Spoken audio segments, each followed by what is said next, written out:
questions. Back to Bomas and a lot of other things. This is Morning Cafe. It is 13 degrees Celsius in Nairobi. Quite cold. I don't know if it was this cold back in 2022 and on election day last year, but it is fairly cold and it promises to be a chilly day here in Nairobi. How hot or cold is a coffee where you are? Well, it's definitely, we're serving it to you on the 221st day of the year. 144 days remaining. Today I decide to be philosophical with an African proverb. Every morning that you don't witness the rising of the sun, you are missing the creation of a new day. Welcome to Morning Cafe. This morning we're discussing matters security. My name is Stanley Nyurungita. Interesting, and of course, answering to Fred here, where I was last year, time like this in Nandi County, it was so chilly in the morning. And shout out to my Nandi people, it was quite a ride while covering the elections there. Good morning and welcome to Morning Cafe, this 9th day of August 2023, 1 year later since we held the last general election.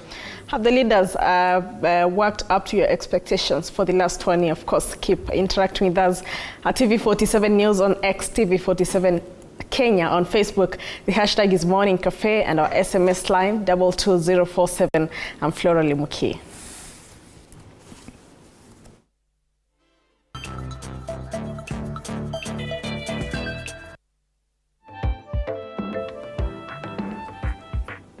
To our top story now, a fresh round of bipartisan talks is set to begin in attempts to resolve Kenya's political dispute that triggered widespread anti-government protests across the country in the last 3 months. The negotiators, 5 from each side, will hold the first meeting this morning at the Bomas of Kenya to set the agenda for the talks, initiated following a face-to-face meeting between President William Ruto and opposition leader Raila Odinga, facilitated by former Nigerian President Olusegun Obasanjo. Unlike in the previous talks that collapsed in June after the Azimio coalition pulled out, alleging lack of commitment by Kenya Kwanza, the negotiating teams include members from outside parliament. Now, ahead of the talks today, opposition chief Raila Odinga has urged Kenya Kwanza to cease propagating falsehoods.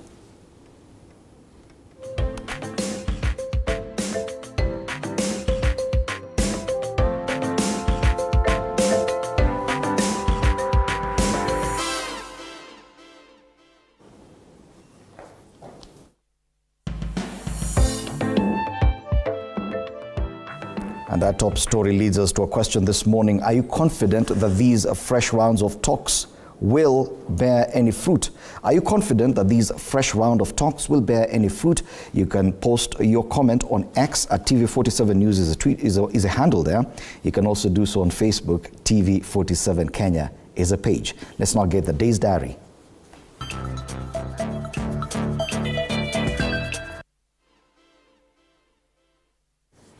Well, let's have a look at the diary of the day. And of course, we start with the big story of the day, the dialogue that is expected by a partisan dialogue between Azimio la Umoja, One Kenya and Kenya Kwanza to start their dialogue this morning from 11:30 a.m. at the Bomas of Kenya.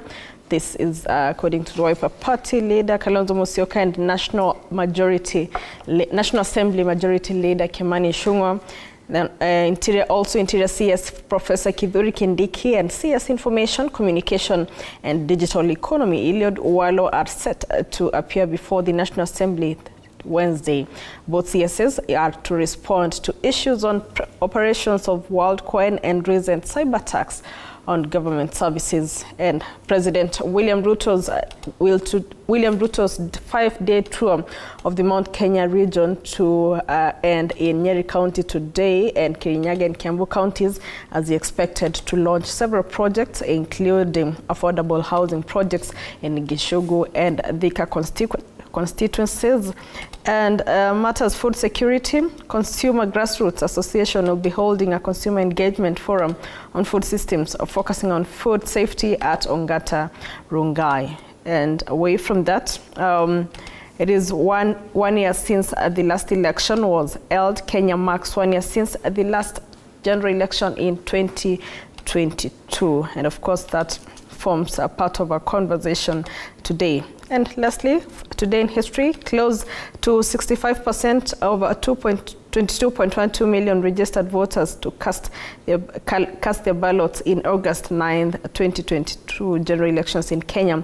And it is this same day that the US dropped second atomic bomb in Nagasaki, Japan on 9th August 1945. Also, today is the day that Singapore gained its independence when it was expelled from Malaysia. That is what we have on our diary this morning. Of course, we keep on updating you as the hour moves on.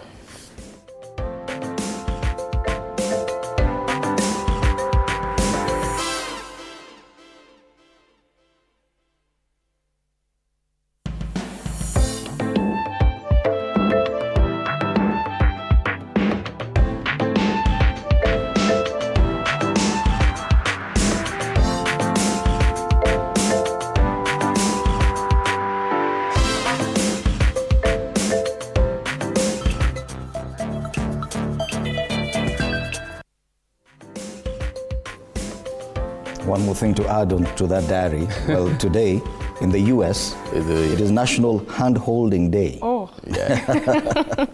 should have walked in while holding each other's Well, hands. not in Kenya. Not in Kenya, though. But yes, they're holding hands today there. Interesting. And speaking of holding hands, last year time like this, you're probably holding someone's hand to go and vote. Yeah. Yeah. No, I was actually holding my ballot paper. It was quite a long one. We now want to take a look at the headlines today, and on the Standard, it captures the moment 1 year later. That's the front page of the Standard today.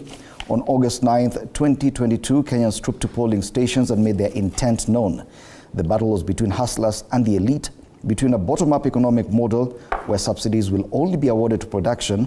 A year later, we begin to look at the promises made versus the reality on the ground. Yes, 7,176,141. Those are votes that Ruto garnered to clinch the presidency. Pledges versus reality, the Standard has actually broken down on the same headline as part of the same big headline. Political front, the making of a monolithic party and clamping down on opposition. Is country still in campaign mode, they ask. On the economy, they said they inherited a battered economy 1 year later after elections. Have things become better or worse? That's another question. On agriculture, government has delivered on its pledge to distribute affordable fertilizer. However, it is one of many farming inputs. On the opposition, Azimio resorted to street protests as a way of driving home their point. And on education, government intends to implement radical proposals that will change the sector significantly. And we have been discussing those issues to do with education since last week. On the top strip of the Standard today, journalists account day Nairobi skies were darkened, and this is a story linked to the 25 years anniversary since the US Embassy terror attack in Nairobi. We marked it earlier this week, was it? Monday this week. That was the 7th, August 7th memorial. Another story that makes it to the front page, Cabinet shifts plan on sugar companies. It's on page 2. They had an initial plan to sell some of the sugar factories in Western Kenya. I think they've gone back on that. And yes, Man City. I was waiting to see if you'll skip it. We don't really need to read this one, but hey. Man City is still the team to beat. Season is still very young. Man City is still the team to beat as EPL kicks off. Finally, we don't have an Arsenal leg there. But it's interesting. The EPL season is kicking off this weekend?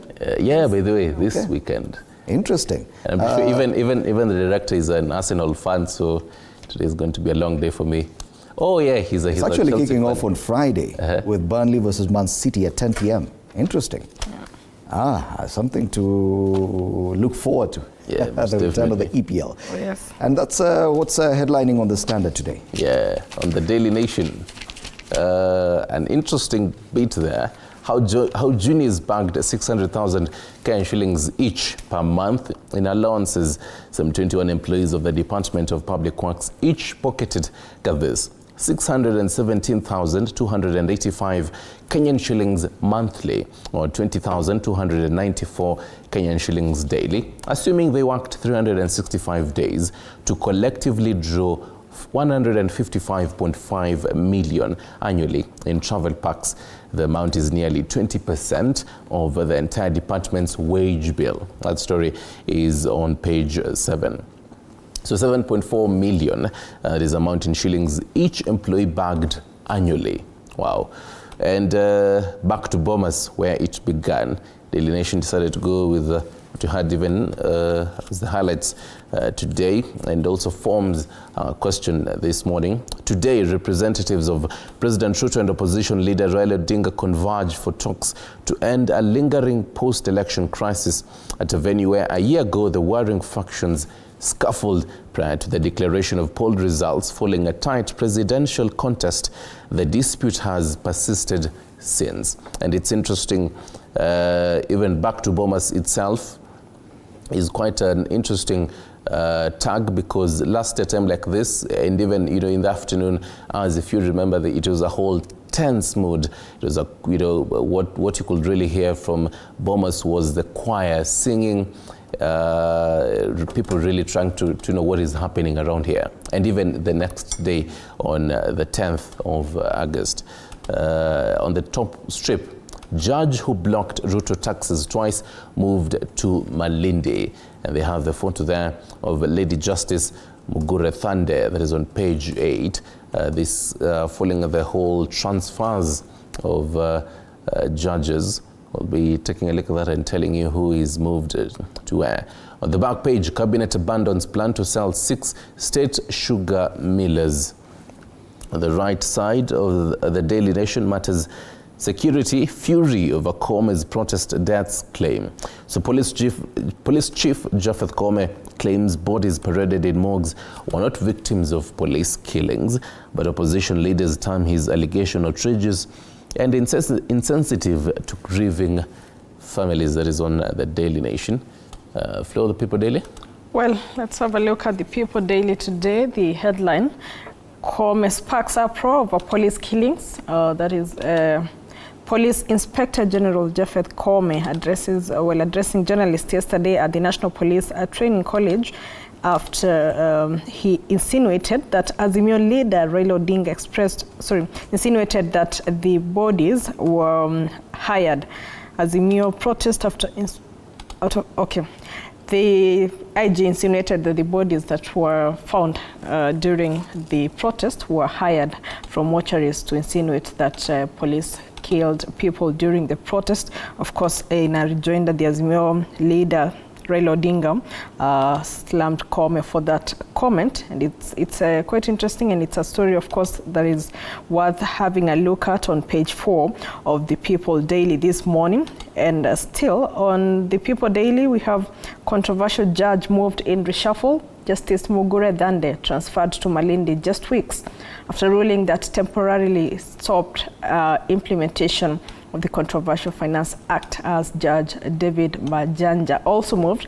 Remember, David Majanja is among the three judges that are involved in the hearing the final bit of the Finance Act case. But then I can also see she will be replaced by Honorable Mr. Justice Chacha Mwita, who has been replaced from the Milimani, from the Commercial and Tax Division, now to the Constitutional and Human Rights Division, where now Lady Justice Mugure Thande was. Mm-hmm. Yes. Yeah. So I mean, also I believe Chacha Mwita is another judge who has his own landmark pronouncements. Absolutely, and that speaks. This is so loud on matters judicial independence. Yeah. Yes, because it's something that we saw during the last regime. But okay, I don't know. It's just a repeat of what we've been seeing. Really hope it's not witch hunt kind of thing. Nothing too deep into it. Yeah. Okay. On page 7 of the People Daily, there's a story on at least 4 out of 10 Kenyans are mentally ill. Whoa. Interesting one to look at there.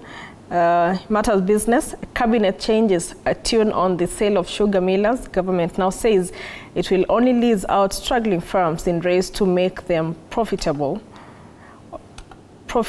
CS also approved the provision of oil corporation into 3 autonomous farms. That story is on page 14 of the People Daily this morning. Yes. Okay. And from the People Daily, I think we can take a look at Taifa Leo. Wafu wakaanga Kome. Zaidi ya watu 50 walithibitishwa kufa kwa risasi na wadau mbalimbali wakiwemo mashirika ya kutetea haki za kibinadamu. This one is quoting what the police inspector general said, that the bodies were hired. Raila ongoza wa Kenya kumkemea mkuu wa polisi aliyedai waliouawa na polisi walikuwa maiti katika mochari. Interesting. Also on the front page of Taifa Leo today, ngoma ya mazungumzo ya Azimio Kenya Kwanza yaanza. Same headline on the front page of the Daily, the Standard this morning. I have the Business Daily. Okay, if you have the Business Daily, you can go ahead. Let me try to zoom it in. So on the front page of the Business Daily, private investor to run national oil fuel stations. So deal to rescue parastatal from collapse, licensed oil marketer to run subsidiary. Gives you the whole bit of that there. Let me try to see how. So from the National Oil Company, holding company, so how NOC will be restructured. NOC is the National Oil, let me see, can have that. National Oil Corporation. So how this whole National Oil Corporation will be restructured. So the government to restructure NOC into 3 subsidiaries segmented around the petroleum products value chain. So we do have the NOC Upstream Limited, which will handle exploration and oil production activities and services. I also have NOC Trading Limited, which will basically operate in the midstream, hold strategic stocks of petroleum products for import and export. And now the third, basically the third subsidiary will be focusing on, which will be NOC Downstream Limited, which will focus on marketing and distribution of petroleum products. We'll have to see how that will be beneficial to us. There's someone here saying, rather on the right strip, how 21 state workers earned 7.4 million shillings per diem each. That is also on the Daily Nation. There's an op-ed here, the top strip of the Business Daily, quote unquote, an advantage of wealth management is that it boosts a commercial bank's private banking offering. Any other interesting? Oh yeah, matters food. I always have to look at any headline that looks at food. Is very important to us as Kenyans. So the bottom strip of Business Daily this morning, puzzle of skyrocketing food prices in spite of cheap imports. You can take a look at that story on Business Daily.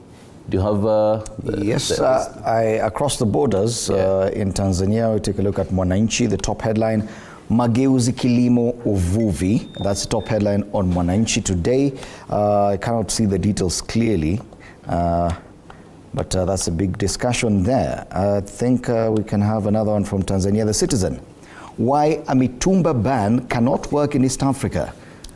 A ban on imports of second-hand clothes, popularly known as mitumba, may not work in the East African community bloc, at least for now, with stakeholders saying such a move will deal a devastating blow on millions of traders and people who cannot afford new garments.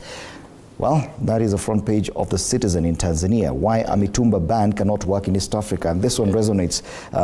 The whole furor that was there. Yes, especially with what is happening in Kenya. That debate on whether or not mitumba should be banned in Kenya is also still an active debate. And during the campaigns, there was a lot of that discussion, whether or not Kenya should ban mitumba. It is a headline. And roadside declarations on the same. I don't know which paper you have, but then I also have the East African here. On the front page of the East African, Kenya, Uganda, 6 billion. Okay, that's a whole mouthful. $6 billion to put SGR on track. The two partners have abandoned the original sponsor, China, and are talking to European and Gulf lenders, targeting to take the line all the way to DRC, Rwanda, and Juba. This story is extensive from page 4 and 5. On the top strip of the East African, YAU wants its own credit ratings agency.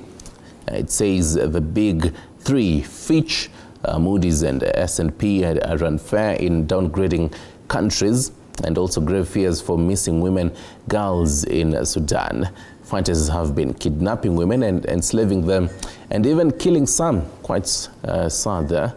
In matters entertainment here, after low bro clout chasing, the video label signee rallies Muslims with video. Okay, that is on matters entertainment on the East African.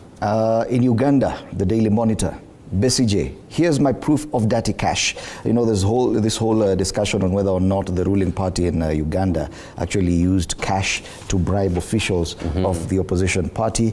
And Besigye says, here's my proof of dirty cash. Yesterday, on the front page of the Daily Monitor, Besigye was there crying on the same. Yet State House says the claims that it gave out money to FDC are not true.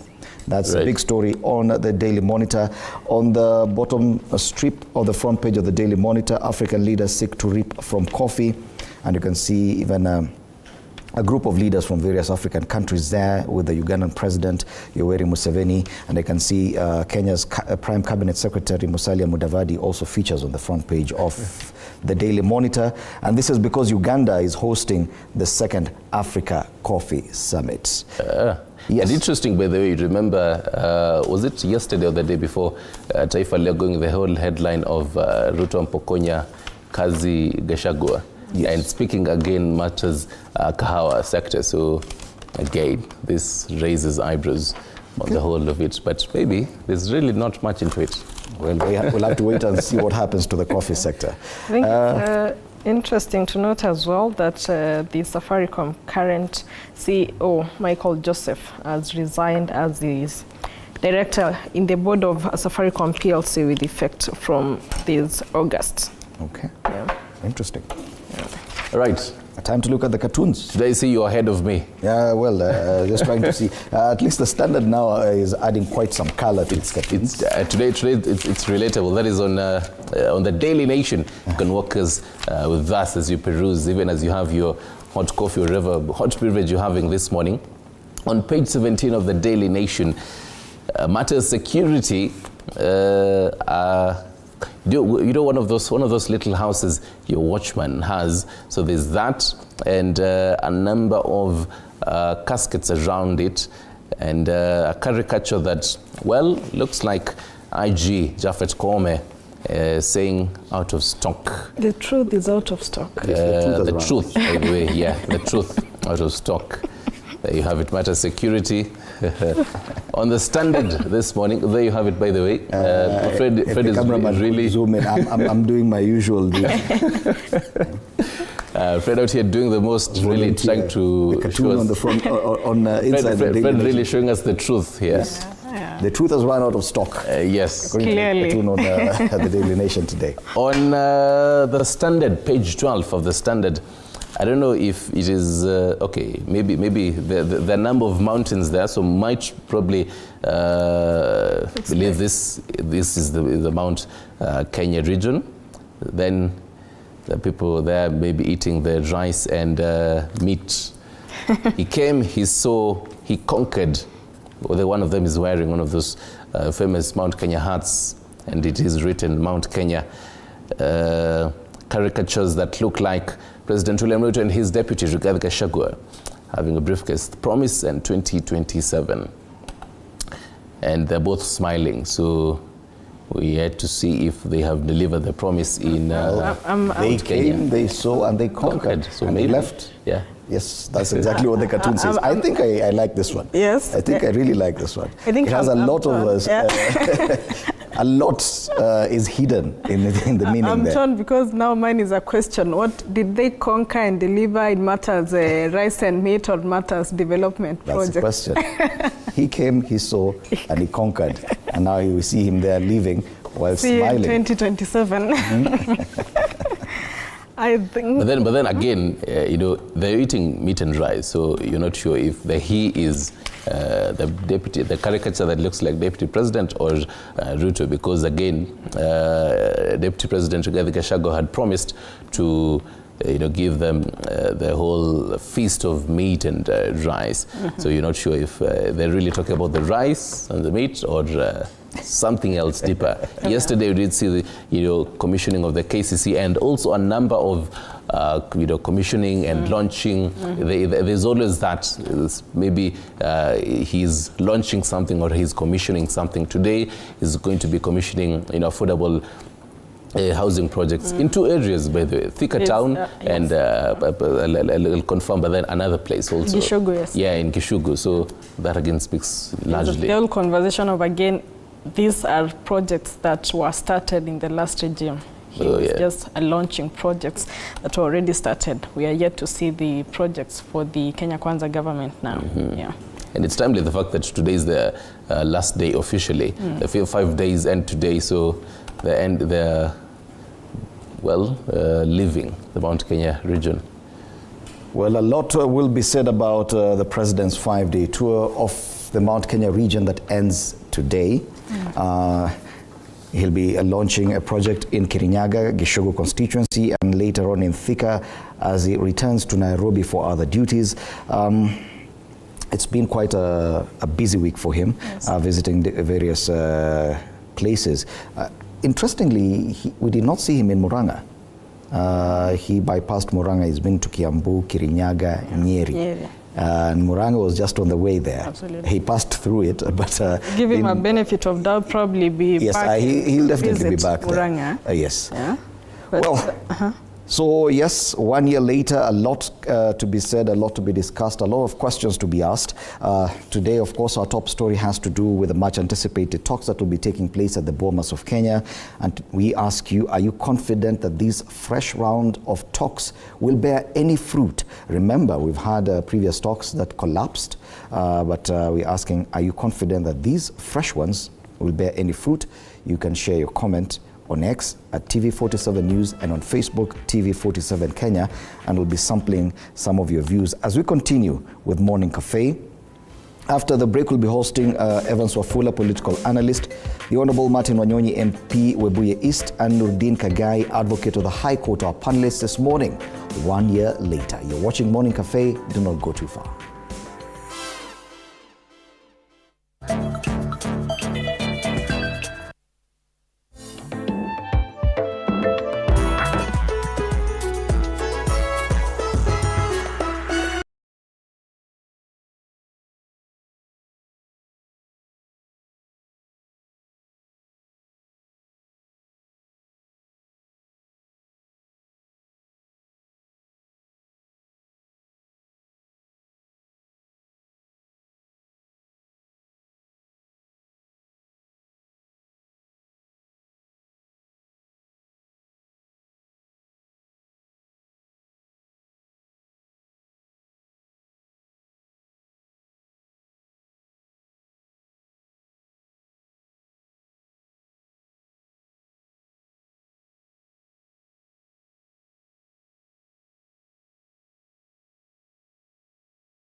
Flora Limoki and Stanley Nyaringita will be giving us feedback even as we go along with this discussion. This morning we're privileged to have in studio Evans Wafula, political analyst. Karibu sana.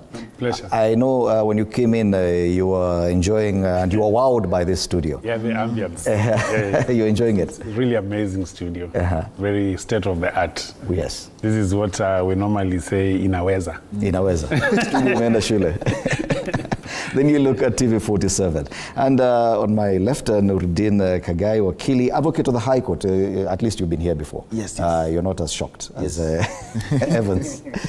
Gentlemen, karibuni sana. It is a special occasion today, 1 year later. Last year, a time like this, most of us, or some of us, I don't know about you, but enough Kenyans went out to the poll, to the ballot to make their decision known. Elected leaders, the president, MPs, senators, governors, members of the county assemblies. And of course, it is time for us to look back and see whether or not we are satisfied with the choices we made. A lot is also happening today. Coincidentally, the president is winding up his 5-day tour of the Mount Kenya region. It is and has been a very interesting discussion point on what exactly he was doing there, the kind of projects that he launched, whether they were projects that he had started or were started by his predecessor, and that debate will continue. And the cartoon today talks about, on the Standard, talks about what he has left there. Up to you to judge. You take a look at that cartoon, very interesting discussions as well. Also interesting is that exactly 1 year after we went to the polls, we're still grappling with political issues and hence return to Bomas today. The much anticipated talks between Kenya Kwanza and Azimio happening this morning. It is significant given the kind of meetings and how Bomas of Kenya has played host to so many big discussions, and whether or not this will actually be consequential is a point of discussion as well. So gentlemen, we start from there. 1 year later. Evans, a lot of questions may be asked. What's your assessment of where we are, politically at least? I think 1 year later, I think Kenya has not made any headways in terms of its political transformation. One of the things is that I think the social fabric of the Kenyan nation continues to be threatened by the political elite. I think we are divided. I mean, people should actually see it as it is, that the election divided us further. And the president, after the election, which we expected that could be a person who comes to unite the country, develop and build national cohesion, but we are very far from that. And I think being a country that has emerged from a very close election, very seriously contested election, looking at the numbers and the gaps, I think it's a country where we needed to see both the leaders coming together, not only in a bipartisan approach towards having their political interests, but bringing the country together. You've seen what has happened for the last couple of months since the so-called Maandamano started. And you can actually tell that this is a country that needs to heal. I think, for me, I think the president has not actually, or even they have not realized that they're in government. They have won the election. They're supposed to govern. They're actually still in the election mood. And I think 1 year later, as normally say in Kenya, is that after election, they begin another election. And I think immediately after the election, campaigns began. Okay. And seeing what has happened in Central, they've actually gone back to campaign. And this is where I think the problem is.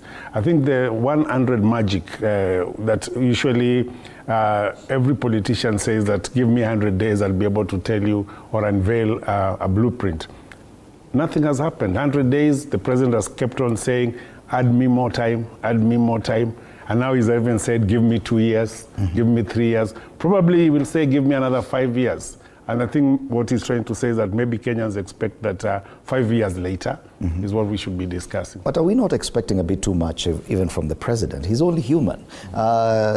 He's trying to, at least impress or satisfy those who voted for him, say thank you on one hand, then others are looking at him demanding that he unites the country. People who did not vote for him. Is it possible, humanly possible, to do so in such a short time? And I'm thinking about the 1 year being too short for him to do that. Probably he'll need another 5 years to unite the country. You see, once you get sworn in as the President of the Republic of Kenya, you are the symbol of national unity. So you don't have to be told to unite the country. It's upon you. And how is that done?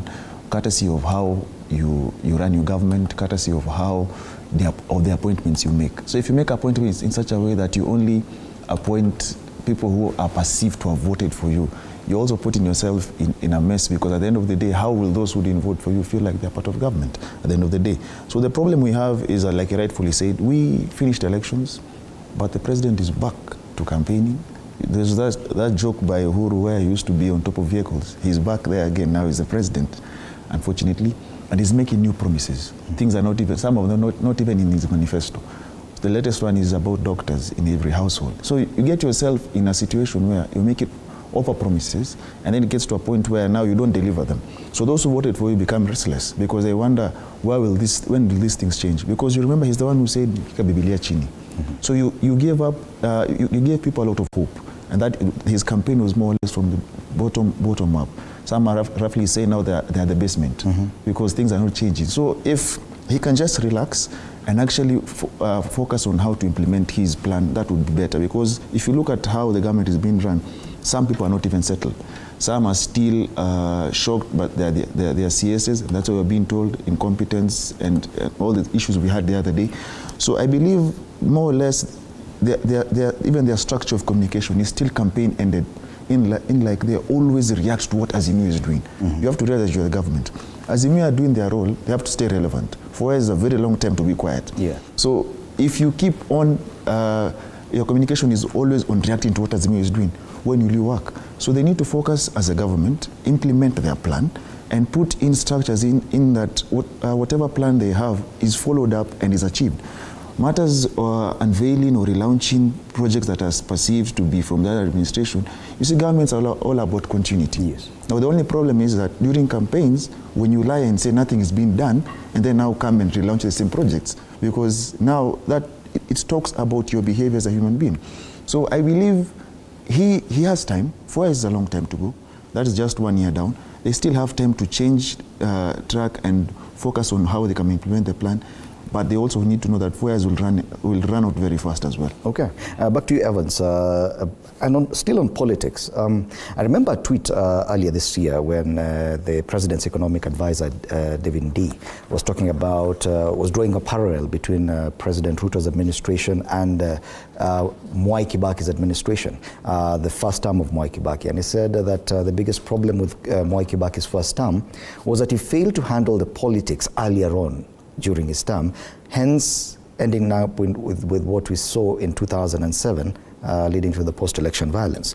And his suggestion was that the first year of a new administration, the president should deal with the politics and ensure that the politics is actually done, then move on to the development. Do you think that President William Ruto has managed to deal with the politics?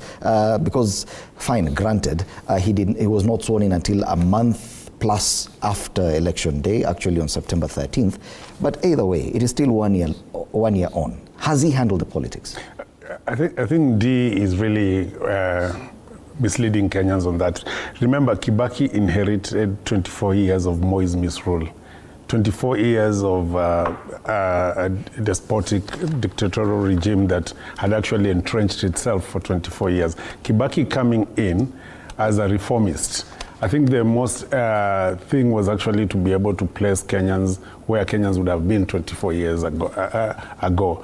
And remember, Ruto, he's coming into the presidency after being a deputy president in a regime that, 10 years of Uhuru, 10 years of Ruto, and just emerging from that. So I think for Ruto, things would have been much easier for him, because he's inheriting almost the similar policies that Uhuru had put in place. And I think it's only a little bit of tilting here and there that Ruto would have worked on. And as my colleague has said, that government is about continuity.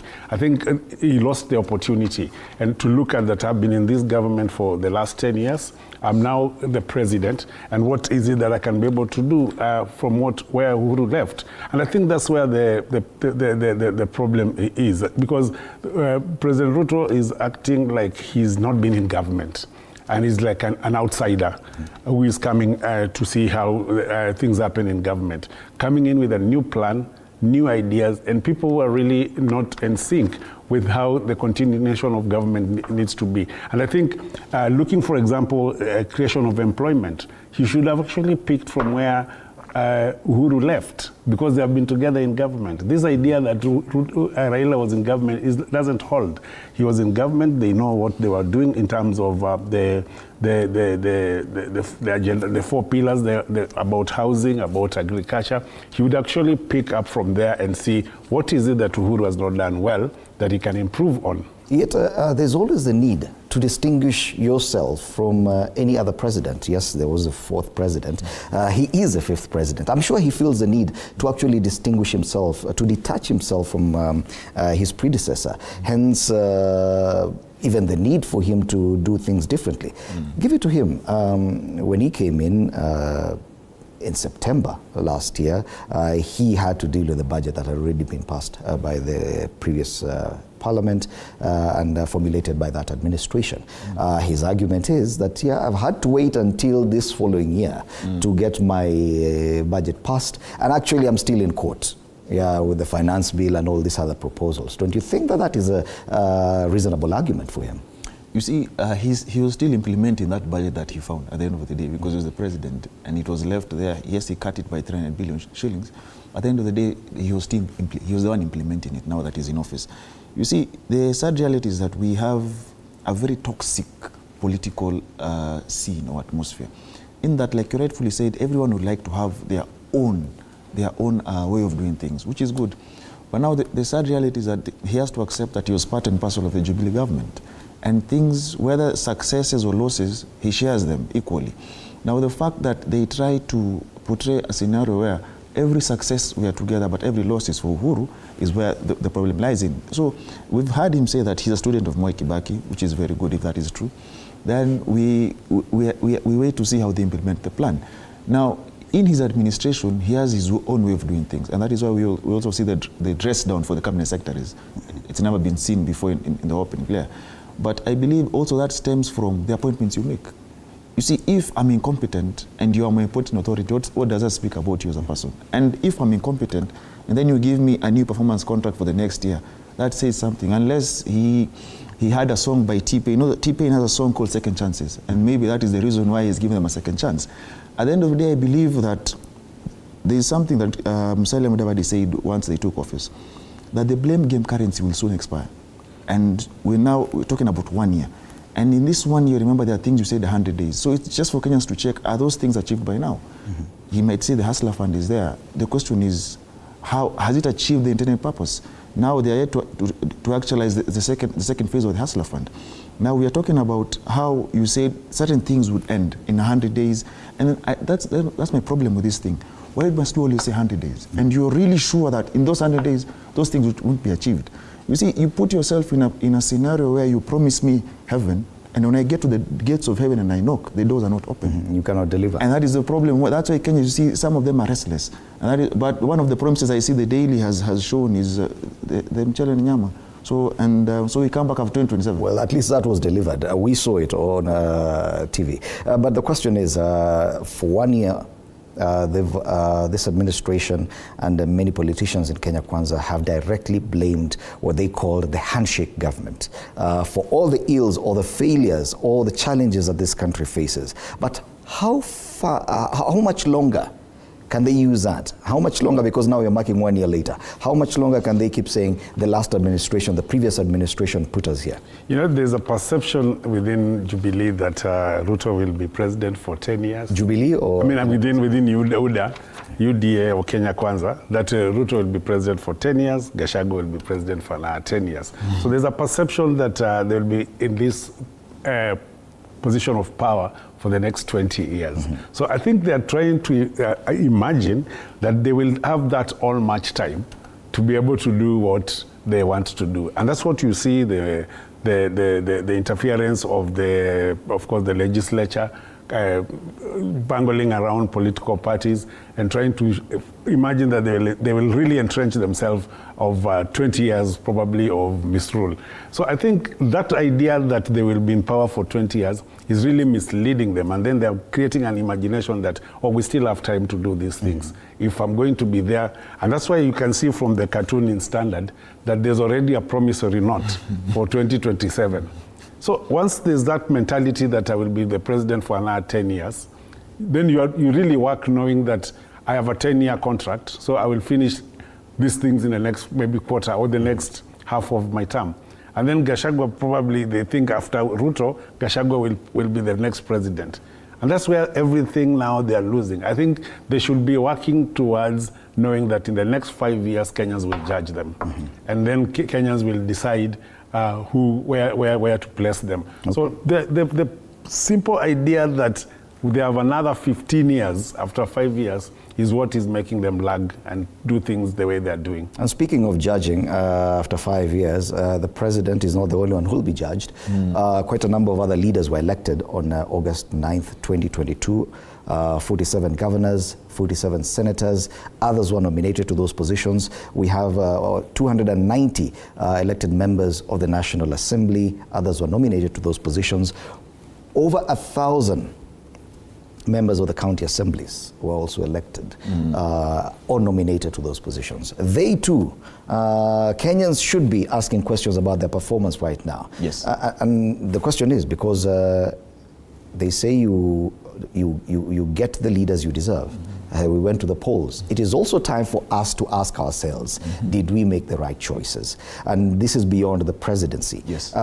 Do you think the voter is actually asking themselves that question? That beyond I know we've actually we've obsessed over the presidency for 1 year straight. Beyond the presidency, is the voter asking themselves if they made the right choice? You see, the voter should, if they haven't started by now, because at the end of the day, moving away from the presidency, at the end of the day, you have to look at the leaders that we have, and we have to be honest. Let me give you a good example. What we've been seeing in Uasin Gishu, the public outcry. You see, you have leaders who you elect and are meant to serve you, but now students are saying that their money has been misappropriated. So what does that say about us as a people? Now, the sad reality is that when you go out to campaign, I'll give you an example. Let's say you want to be a member of parliament. You want to campaign, you call for a rally, or you call for people in a town hall. When you talk to them once you're done and you don't have money, Fred, they'll ask you not to watch aje. So they'll never come back for your meeting. Now I come and I end up giving everyone 1,000 shillings. I'll win at the end of the day if I keep doing that for the entire campaign period. Now you lose. The sad reality is the voter has to understand that that person who buys your vote, whether that is buying your vote, be it by 1,000 or a packet of flour, once they get into office, they have to recoup what they made, what they used. And sometimes it's times 5 or times 10. So you ask yourself, this person feels like they bought your vote. And that is why they can do whatever they're doing. So as a voter, you need to realize that in as much as you go to vote, away from these party lines, because you see, like right now, we're divided as a nation where this is Azimio, this is Kenya Kwanza. You have to realize that there is no supermarket for Kenya Kwanza or Azimio. So you're like, who will cater for my interest? Because you see, the member of parliament or the person you're voting for will cater for their own interest. And that is why now we have bipartisan, because some interests have to be catered for.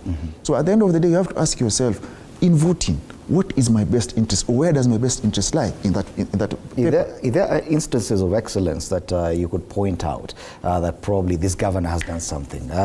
Quick, on the tip of your finger. Of course, Governor Gladys Wanga, she's really doing quite a lot of good work.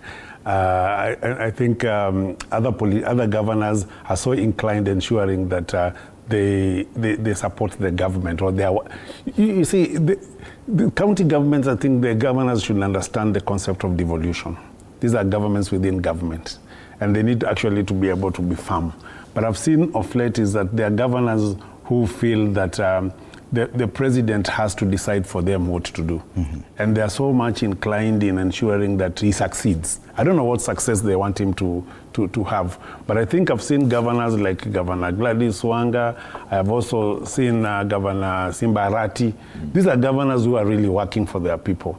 And the moment you see that the executive has its extension within the county government, then you know that county government is not going anywhere. And I think it is it's back to where that the president is even trying to whip some governors to be able to follow a certain line. The same way he's doing with MPs. Okay. And even the same way he has done with some MCS. Okay. Yeah, so that is actually the executive trying to interfere with sovereignty of even the legislature. And next week it will be good to actually look back on devolution, because the devolution conference will be taking place in Uasin Gishu starting the 15th all the way to the 19th of this month. It will also be exactly 10 years since the devolution was implemented. 13 years since the promulgation of the Constitution. Devolution has been in existence for 10 years. It is time to take stock. It is actually a very interesting month, the month of August. The fact that it is 1 year since election. This same month is when we mark, because on 27th of August is when we promulgated the Constitution.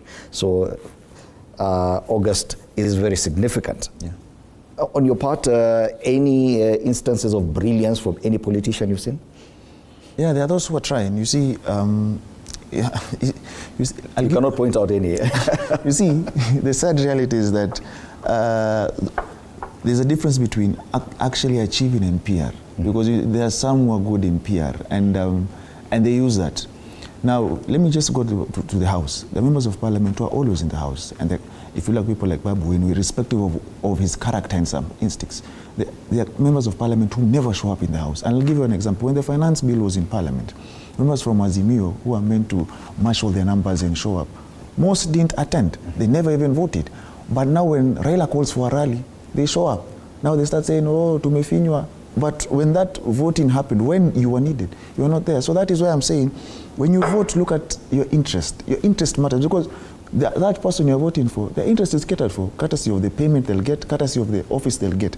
Now, at the end of the day, if you don't do that, we find ourselves in a scenario where he's saying we have a captured parliament, where we are told by the majority whip that the government doesn't lose, forgetting that that house is also an arm of government. So which government are you talking about? And that's why he's rightfully saying the governors who feel that we're not government, there's another government that we should subscribe to.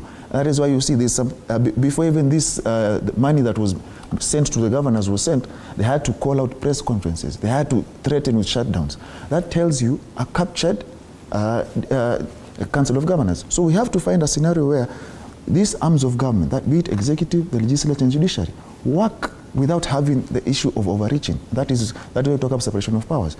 But as of now, our house at the parliament is taken. That is why government has this, we're bringing back the issue of tyranny of numbers.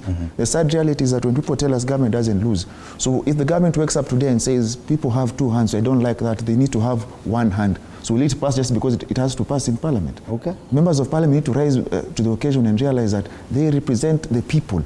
So if something that executive wants and more or less infringes on the rights of the people they represent, they shut it down. Okay, well, Kilian, I can see on the screen we're already a minute past 7. It is time for us to take a break, but don't go too far. 1 year on, 1 year later, if I may borrow the words from the front page of the Standard today, a lot is happening and it is time for us to actually take stock of our politics and our politicians, and whether or not we made the right choice. You're watching Morning Cafe. When we come back, we'll be discussing a lot more about the dialogue today.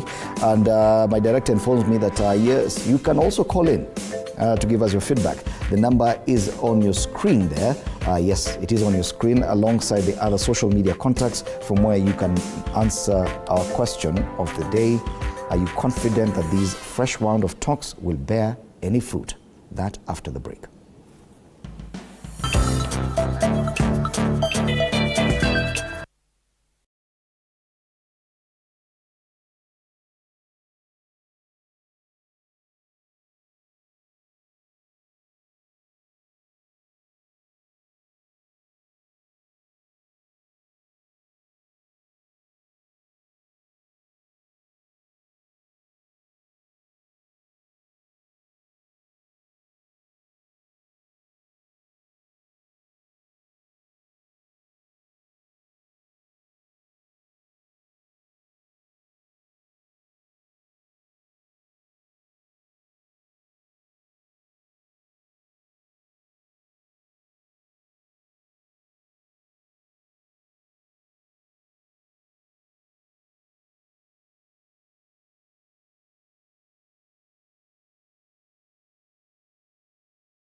Morning Cafe on TV47 with me, Fred Ndimuli. Straight to our top story today.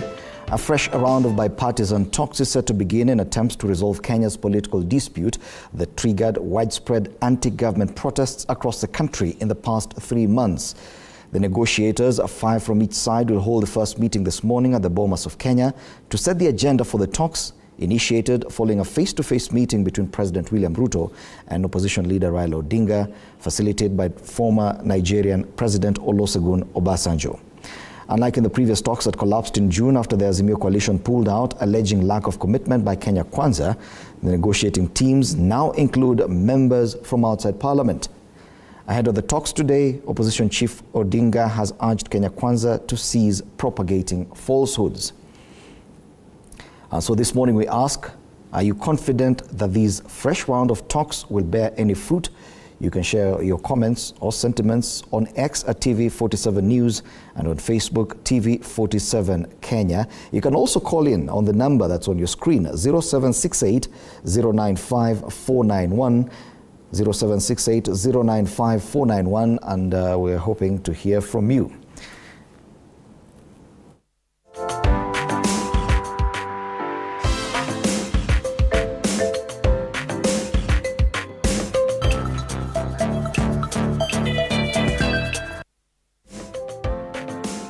I'm still in studio with Wakili Nurdin Kagai and political analyst Evans Wafula. Gentlemen, we now want to move on to other issues. And the big one today are the talks, we're saying, back to Bomas. A lot has been said about these talks. And I saw even in the communication from Azimio yesterday, and they appear to have added a number of agenda.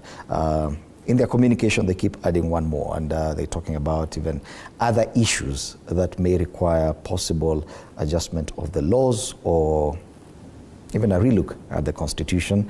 We just said that, yes, we are also marking this August 13 years after the promulgation of the Constitution, and we've been asking whether or not it is actually time to relook at the laws. The fact that we're actually seeing these talks materialize, if at all they will, and the kind of agenda presented on the table, a lot of this will have to do with a change in the laws. And so 10 years later, after devolution, 13 years later after promulgation of the Constitution, Evans, is it time for us actually to revisit that discussion? I think on this I'm very disappointed. I think one of the things is that we are leaving the political class, the political elite, to be able to take these processes, hijack these processes. I think where we talk about constitutionality or talk about any possible amendments to the law should be very inclusive. And I expected that there would be an element of coercion and inclusivity, so that we take these processes. When you talk about taking processes outside parliament, we do not mean that political class and the political elite should actually be the people sitting down to speak. I think we have had processes where there has been a proper bipartisan approach. Remember whether it's the Bomas talks, whether we're talking about the Serena talks, whether we talked about the IPPG. I mean, there are many processes where the citizens need to be involved. And I think when we talk about issues that will take this country forward, we should actually not leave them to the politicians. Politicians are not going to take this country anywhere. I think if you look at the grandstanding that is between Kenya Kwanza, this is a process. This has become Azimio versus Kenya Kwanza. But there are other small parties that are neither in the two, and they don't have a forum. They don't have anywhere to stand. So I think we need to be very sincere. For me, I see these talks as dead as they begin, because at the end of the day, critical issues that we've got civil society, we've got the church, we've got a lot of people who have interest in these talks, but do not have any opportunity or any platform to be able to be given the chance. So I think we need to be sincere that Kenya Kwanza is blaming Azimio, Azimio is blaming Kenya Kwanza, but in a nutshell is that these talks are for political interest for both Azimio and Kenya Kwanza, and does not involve the citizens and where the country needs to go forward. Okay. I think they need to just change a bit and be able to bring this into a constitutional conference. I've said that many times that it's only a constitutional conference that is open to everybody, can be able to chart the way forward. A lot has been said about Kenya Kwanza's stance ahead of these talks. They've been accused of taking hardline stances and not really being committed to these talks. But there's a lot that even the Azimio side has left to be desired. Over the recent weeks, they've kept, it would appear, shifting or changing their focus in as far as the kind of agenda they want addressed by the talks. I remember a few weeks ago, it was about one, cost of living, second, bipartisan reconstitution of IEBC, and I'm actually reading word for word of what they wrote. Number three, audit of the elections. Number four, inclusivity in national affairs. Number five, respect for political parties. In their communication yesterday, the cost of living is still top. Number two is now audit of the 2022 presidential election results. Fair enough, it was there. Number three, restructuring and reconstitution of the Independent Electoral and Boundaries Commission and related matters. They had talked about reconstitution of IBC, granted. Number four, measures to prevent interference with political parties. That was there. But number five, outstanding constitutional matters. Governance issues, adequate checks and balances, and the question of boundaries delimitation. It would appear that this is a new introduction, probably also taking cue from Kenya Kwanza, whose suggestions actually would really need a constitutional change. Yeah, because what we are seeing then is very, very obvious that their plan is to amend the constitution, and that is why they are going to bomb us. We don't know if they want to come up with their own bomb us draft. Because at the end of the day, if you look at the daily, also it talks about the issue of reconstitution of IBC, the office of the opposition leader, and amendment of the cabinet, prime cabinet secretary. That tells you, like you rightfully said, it's more or less, the cost of living is going to be there for you to, it's like an incentive, like what was in the BBI, had some incentives, but the agenda was more or less political interest. So what we are seeing is they have taken cue, and they're running with it. But the question is, will it be open to the public? Because if you want to amend the constitution, for example, you need to hear from my side as well what I feel from this constitution, what I don't want changed. Now, if you're talking about an opposition leader, a prime cabinet secretary, and the constitution of IBC, and now issues of political parties interference, you're clearly telling us you're already planning 2027. That is how it is. So these talks are pegged on how 2027 will, how you'll prepare yourselves. Those in the opposition, how they can get a foot in.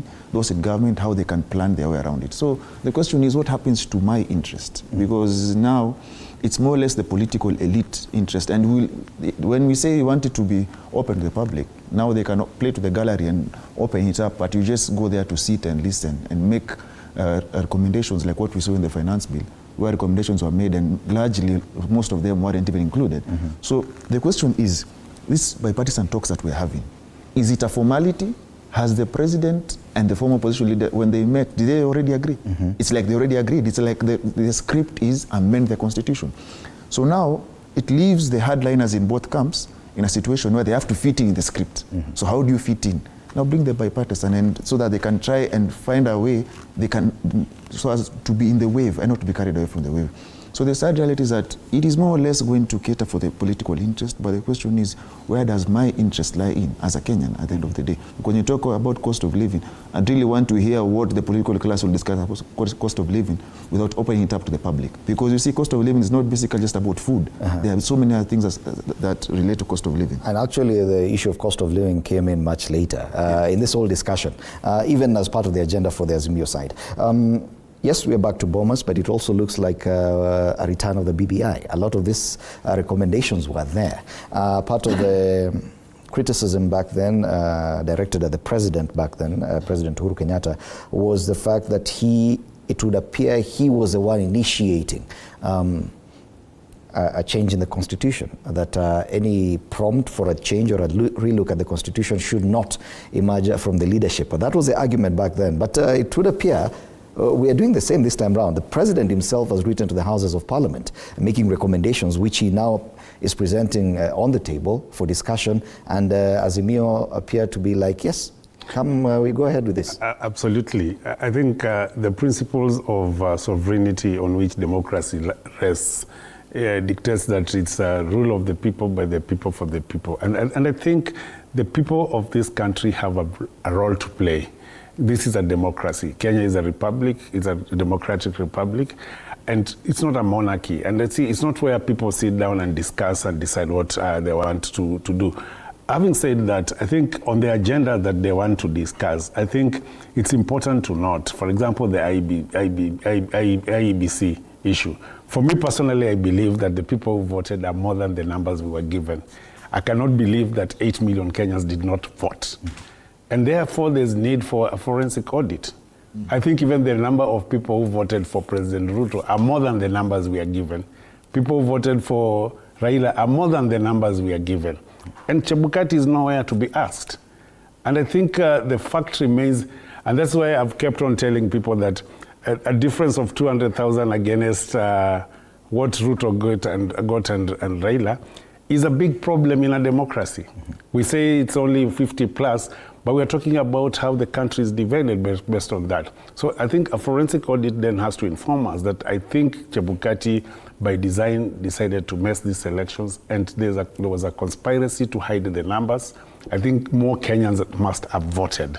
And if we have a forensic audit, we will realize that probably the numbers we are being shown around are not the numbers that, because we cannot justify that a president can get 7.1 million votes and over 8 million Kenyans don't vote.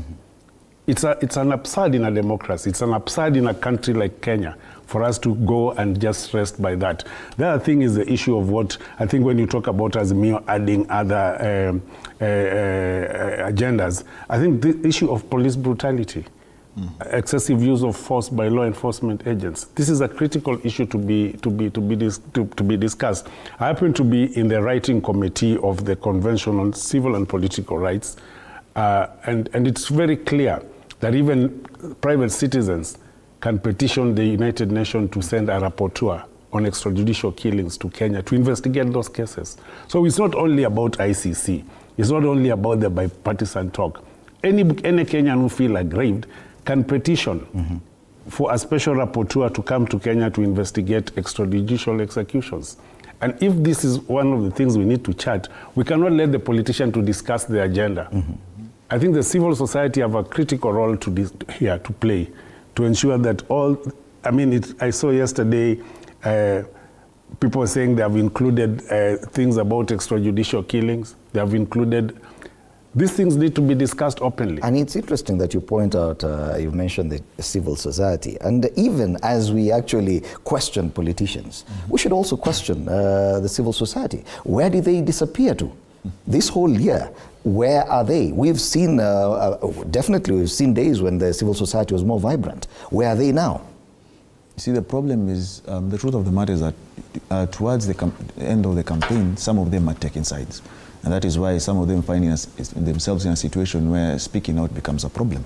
But I believe the main reason as to why you're a civil society, you're more or less active citizens, and you have to take charge and help the common folk when the politicians they voted for go against them. He rightfully talked about extrajudicial killings, and the thing that comes to my mind is the unfortunate comment from the IG yesterday by saying people hired bodies, while we all saw police officers brutalizing people in Nyalenda and different parts of the country. So that is where we talk about, we see Kenyans, we need to rise up to the occasion, because if you leave everything to politicians, most of the things that you cry for will never be sorted. So long as they are okay, you know, there's this joke in politics that boro mishibo kosawa. So long as they are okay, they'll never care about you. So at the end of the day, we have to have, if these bipartisan talks are meant to actually achieve anything, one, the most important thing is honesty. We need to have an honest conversation. And honest conversation means you open up that place, that Bomas, for example, for views. And those views shouldn't be a formality, because that's what I'm saying. I feel like there's already a plan. And so they just need a formality so as to make that thing look legit. So at the end of the day, they've already agreed. They've agreed, I'm sure they have, because they have met. And meeting doesn't mean they haven't agreed. So the thing is, maybe the president is at Mount Kenya today to actually soften the ground, because at the end of the day, what is coming is already agreed. So this formality that takes place in Bomas, we wait to see how it goes. But if they open up to the public, let it not be a scenario where, like the finance bill, you listen to us, more or less like lip service. Once we are done, your recommendations are just shredded and nothing changes. Yeah, for example, the alternative voices, you've mentioned civil society, but I'm also including the media. I think there's been a tendency that after every regime or transition, you'll find a good number of journalists in government. You'll find a good number of people in civil society co-opted in government. And when you find a situation whereby good number of vibrant, eloquent, very assertive journalists becoming part and parcel of government, and civil society players who are key are also in government, then you beg to ask yourself, who has been left to speak for the people? And I think this is all a conspiracy to ensure that people, and I'm surprised in Lumuli you are not in government, because at the end of the day, you'll find most of your colleagues who are very well-known and vibrant. They are now in government and speaking a different language. They cannot even speak about the brutality, yet some of them have been running investigative pieces. You'll find people in civil society who have been writing reports. We read their reports today, but they're sitting on the other side of government. Now they cannot be able to point fingers on government. And this is it's a conspiracy, it is a deliberate trend to weaken the voices of the people by trying to ensure, and these jobs, they don't look for those jobs. They are actually called and induced. And that's one of the things that I think is weakening democracy. Democracy must be protected, must be firm. And this thing of people being bought from the media, from the newsrooms, from the civil society. Are we saying, I don't want to use that word, but are we saying that the government has cannibalized all these groupings, people who can actually speak out?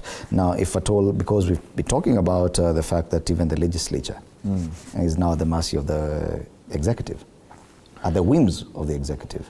The judiciary, there are those who claim that even the recent reshuffles have something to do with some actions taken by the judiciary. You're now talking about the media. There are those who argue that even with these talks, which we agree are purely political, they're for political purposes, that other issues like cost of living, police brutality and other things cannot be addressed in such talks. It is up to the civil society to pursue that agenda, but they're not there now. You're saying even the civil society is under the executive.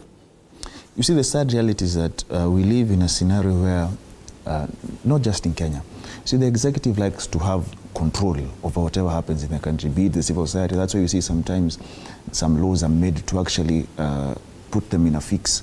Be it the media, some would say the governments would like to control the narrative from the media, but that would mean then the Kenyans will lack access to information, because if a media station cannot, or media people cannot speak about corruption, it becomes a problem. So the issue of capture doesn't start today, and it is something that, you know, the more things change, the more they remain the same. You talked about the judiciary. It's not the first time we've seen these reshuffles at a particular time. So that's why you see it's sinister. And that's why we've seen certain judges, be it Vishram, be it Omudi, be it Thande. You all know what the decisions they made against the government. But you know they were following the constitution at the end of the day. So it's more or less, the more things change, the more they remain the same. This government was big on saying certain things have happened before, that they will not want to take part in those things, but we are seeing the same thing, police brutality, use of police for political means, the mini reshuffle, whatever, it has happened before. So at the end of the day, the question that begs is, how does a country detach itself from the capture? It's not easy, I'll tell you for free, because he rightfully said there are those who've left your profession and are now speaking for government. Some would say the cost of living is high, and some people have to leave. But at the end of the day, people have to eat. That's true, you know. Kitungu lazima. But at the end of the day, we have to come to a situation where, are we patriotic enough? You see, the lack of patriotism is what breeds about capture. Because if you all agree to be captured, then who will speak against the ills being done by a government? But how did we get here? Because, Evans, you've worked with the civil society. You cannot say that the executive or the presidency or the government that we see now has been the most powerful or most dictatorial that we've ever seen. You saw a very vibrant civil society in the days of President Daniel Toroitich arap Moi. How come now, when we have better, our democracy has grown, our laws are more liberalized, we have space and freedoms to enjoy, that we are seeing a weakened civil society? This started post-Moi, because you remember Kiraitu Murungi was the chairman of Kenya Human Rights Commission. then became justice minister and completely realized that I am now a justice minister, then issues human rights will be sorted. But it continued, I mean, being just the same way. And we've seen quite a lot Martha Karua was it? Martha Karua was in the civil society. I think Kome, she was in the civil society. I mean, a lot of people who were in the civil society are sitting on positions of power, positions of authority, and positions of influence. But then the narrative remains completely different. I think it's time for the civil society to be able to reincarnate itself and be able to chart its own path and be able to hold government accountable. Because if we don't have a vibrant democracy, dictates that you must have a vibrant civil society. And I remember the time of the purge on the judiciary, when Kiraitu came in, and there was a serious purge on the judiciary. And I think Ruto is trying to place a purge on the judiciary in a manner that is not very clear. I mean, if you're going to transfer judges or you're going to punish some of them because of the decisions they have made, if there's going to be a lot of judicial activism within the corridors of justice, all these things need to be clear so that you do not exert a purge on the judiciary on one hand. On another hand, you expect the judiciary to give you favorable judgments. So I think Kenyans are watching, and I think we need to have not only a bipartisan talk between political parties or political class, we need to have a national dialogue. And this national dialogue needs to begin. The church have a role, the civil society have a role, Mama Mboga has a role, and the professionals, their manufacturers, their trade unions in this country that are so vibrant, they need to have a chat on how do we take the country forward. The political class then have a role to play. And one of the things I've actually been a proponent of is that let's discuss how we want to take this country outside the political whims. And then let's bring whatever we have discussed to the political class to be able to pass legislation. And you've actually listed some very interesting groups there. Probably the guys who should be able to carry or channel the voice of the common mwananchi, because when we say the people's voice should be heard, they may not necessarily walk to Bomas and be heard, but inclusivity probably would include, or the inclusion in these talks of some groups. Devans has mentioned the church and religion, religious leaders, the civil society who we've just been discussing, trade unions. Go to look at what has happened to Atwoli. Exactly. It's so unfortunate. It's so unfortunate. And I will tell you this with a lot of emotions, is that he's really let down the workers. He's really abandoned the workers. He's now dining on the high table of State House and power. And this is because of his own survival. It is unfortunate that a trade unionist who I think is the longest serving, I think he's been in that position for over 20 years. And at this point, you will wait and hear who has won the presidency, and you go incline there. I think we needed to offer an alternative voice outside politicians to say, listen, you are politicians, but I have the workers. Okay. 1 year later, it is time to also audit the activities or probably the actions of some of these organizations. We've seen religious leaders take sides, political sides, very openly. The trade unions, we've seen the Secretary General of the Central Organization of Trade Union, he's already been very vocal about it. Civil society, that conversation is a done deal. They're not as vocal as they were. The media has also been accused. Yet we focus too much on the politicians. You see, the problem is all these people can't, they can't work without the aspect of a politician. Now, the reason why most of them are quiet, or why most of them have changed ship or jumped ship, someone was saying Katamiti now is there with those who are in government right now, is more or less selfishness. It's more about selfish interest. How do I take care of my interest? They don't stand for the people they represent. Like you rightfully say, the trade union, like Kotu, the person who's there, has he achieved all he wanted to achieve since he became the SG? Is there room for us to change the leadership in that? Of course there is, but will it happen? We wait to see. Issues of the churches, we've seen now some are trying to detach themselves from the government of the day. It's not going to be easy because, you know, he who pays the piper holds the tune. So they are trying to detach. The problem is that we've had this issue of capture, and we talk about capture, it's not just about the legislature. Most of those the groups that you've given, or the list that you've given me, most of those people were captured. But it doesn't mean, you know, they say only a fool doesn't change their mind.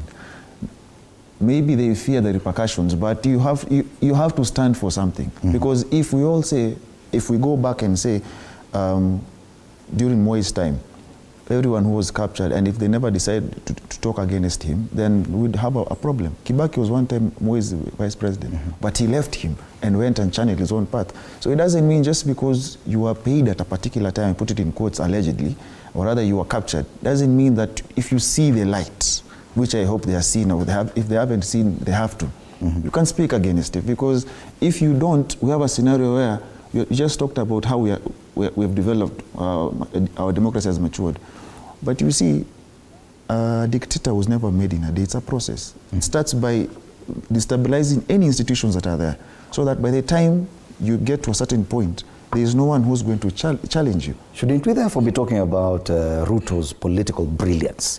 The fact that he's been able to control all these groupings, the trade unions, they're singing his tune. Church, religious leaders are doing the same. Civil society, done. Media, the legislature, the judiciary. Okay, he's playing brilliant politics then. I think it's good to say that the citizens also have a problem. I think we need to start looking at our leaders not from the Mheshimiwa syndrome. I think the Mheshimiwa syndrome is what is confusing people. I think your leaders are the leaders who you work with every day. Excuse me, they're on the ground. They are leaders who you work with in the churches. You are the leaders who you work in the community. I mean, there are leaders who are even building schools and building churches in the communities who necessarily are not the so-called Mheshimiwa syndrome. And I think the perception that you are an elected member of parliament or an MCA, and you need everybody to realize that you are a Mheshimiwa, that you have to call the shots, is what is making Kenyans, and they're misleading Kenyans. Take, for example, the cost of living, the price of food.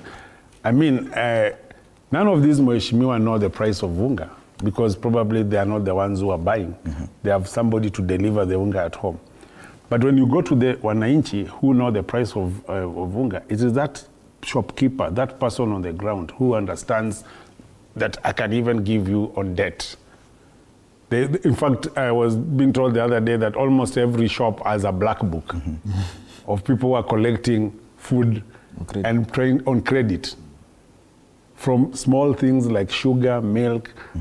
Every shopkeeper is saying he has a black book of either in an entire village or in an entire neighborhood. They are collecting food on credit. And that is where we need to say, why have we reached to a point whereby the black books are being opened everywhere? And you will find that if you don't pay back this unga or milk that you took, you will also be attached. I mean, now even shopkeepers are feeling like, no, you see what, I have people who don't have money to buy, and their names are here. So there's the rent, there's a book at the shop, there's transport. All these things need to be discussed. So I think we need to diffuse our mentality from the Waheshimiwa and start charting, Kenyans start charting their own path at the whatever community or whatever level they are in. Whether it's from borders with their circles, and their circle leader is more important to them than the elected MP.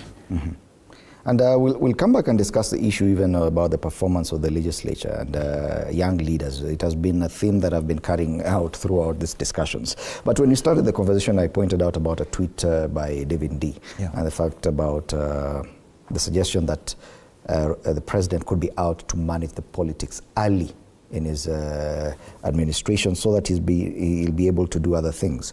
But it would appear he's doing it perfectly.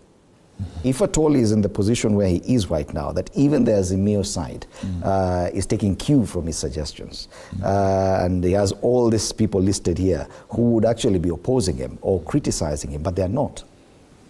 You see, I heard the president say, economic-wise, he's the student of Mwai Kibaki, but politically, he's a student of Moi. And 21st century Moi, you see, he can't do everything Moi used to do because the constitution will check him, sadly for him. But we are afraid of certain amendments or hyper amendments of constitution. We now have bipartisan talks. We just hope and pray that once they start opening up the constitution, we don't end up diluting the same constitution, because we have one of the most transformative and forward-thinking constitutions in this country or the continent.